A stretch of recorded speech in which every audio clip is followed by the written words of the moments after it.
L'histoire du pavillon des Indes commence avec l'exposition universelle de 1878 qui a lieu à Paris. Le bâtiment est commandé par le prince de Galles, le futur roi d'Angleterre Édouard VII, pour être une vitrine d'exposition lors de cette manifestation. C'est même un bâtiment qui est construit dans la galerie d'honneur, donc c'est un des principaux bâtiments qu'on voit en entrant dans l'exposition.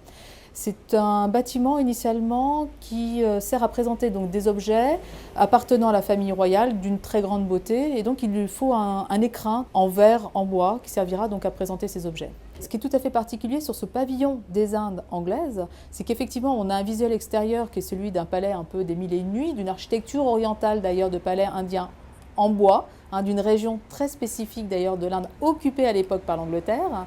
Et les intérieurs ne sont absolument pas au reflet, en tout cas, de cette typologie, on va dire, architecturale, puisque les intérieurs rappellent plutôt un style un peu néoclassique anglais, et surtout l'influence du Japon, qu'on voit très bien d'ailleurs avec ce décor à la fois de marqueterie et cette peinture qu'on a au premier étage.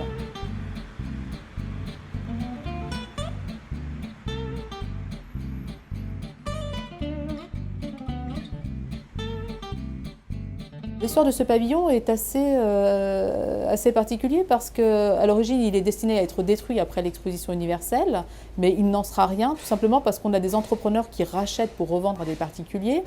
Et ce bâtiment va faire l'objet de deux lots.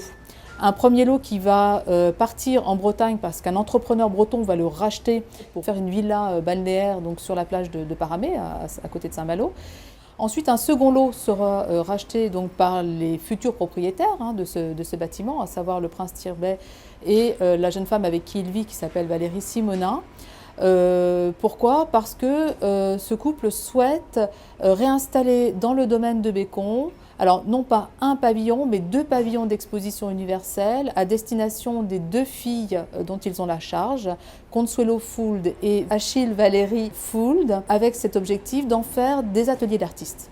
La propriétaire des lieux, George Achille Fould Stirbet, de son nom complet, donc a vécu ici sur ce pavillon. D'ailleurs, nous avons un monogramme qui rappelle les initiales de son nom sur la façade du bâtiment.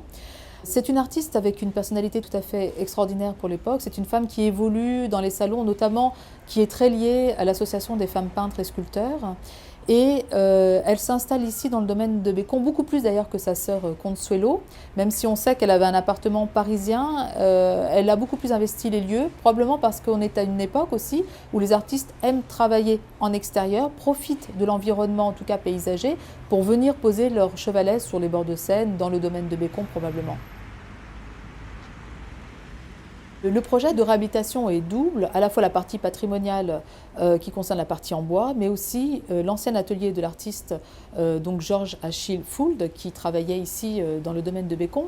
Cet atelier d'artiste aujourd'hui a retrouvé sa fonction initiale de lieu de création, tout simplement parce que la ville a un partenariat avec l'École nationale des beaux-arts de Paris, et on a donc souhaité réintégrer une résidence qui permette à des artistes d'évoluer en tout cas sur ce lieu.